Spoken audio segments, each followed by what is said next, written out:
Demak, biza bitta nima dedingizlar?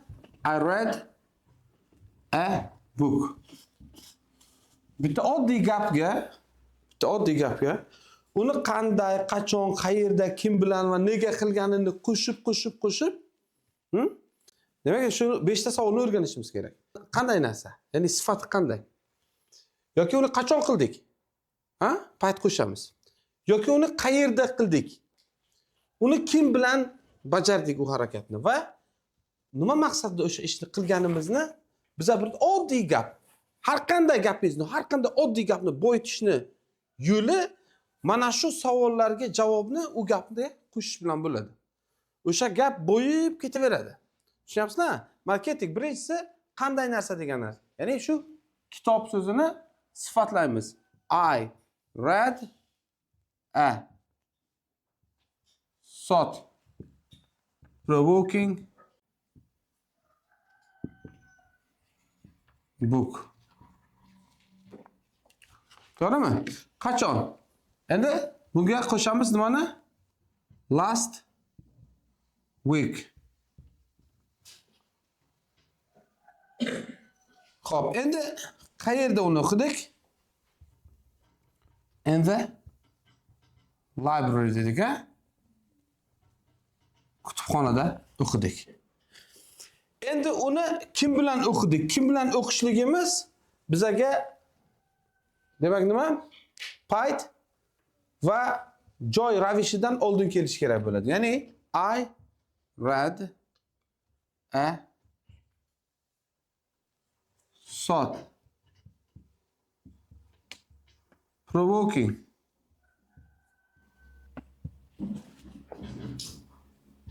book with my friend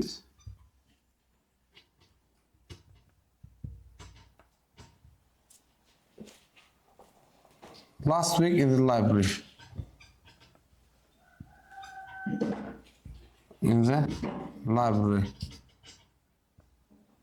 Endi qarang, shu gapni biz nima deyishimiz mumkin? I with my friend so'zini ham sifatlasak bo'ladi. I with my childhood friend read a thought provoking book last week in the library.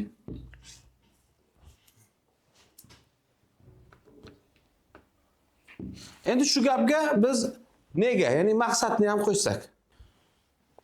I with my childhood friend Nodir read a thought-provoking book about physics. Anandi maqsad ketdi ana bergan. Nima uchun o'qidik uni? To get ready for next week's exam. Last week in the library. Endi shu qismini biza gap boshiga keltirsak ham bo'ladi. Payt va joyni ana. Last week in the library shu bilan boshlan gapni. Last week in the library nimaga? Chunki kitobu vaqt bilan joyga kelguncha o'sha gap cho'zilib ketib qolyapti. Last week in the library I with my childhood friend Nodir read a thought-provoking book about physics to get ready for the next week's exam. Tushunyapsizlar? Endi bu yerdagi so'z sonini qaraymiz. 1 2 3 4 5 6 7 8 9 10 11 12 13 14 15 16 17 18 19 20 21 22 23 24 25. 25 ta so'zdan tashkil topyapti. Oddiygina nima? I read a book degan 4 ta so'zli gap 25 ta so'zli gapga aylanyapti. Qaranglar, maqsad gapni kengaytirish emas, kattaytirish emas. Ya'ni uni shishirish emas. Gap ma'noni kengaytirish. Ko'p ma'lumotlarni yig'ib bitta gap qilib berish, mana bu konstruktiv gap bo'ladi. Mana bu o'sha oddiylikdan yiroqlashtiradi. Mana mavhumda bu arada bu mavhum gap. Demak, bitta oddiygina shunda xayolimizga kelgan fikrni mana bu savollarga javoblarni qo'shish orqali biza nima qilar ekanmiz? Boyitib, kengaytirib boraveramiz. Shunda gapimiz ma'nolik, chiroyli chiqadi va eng muhimi to'g'ri chiqadi.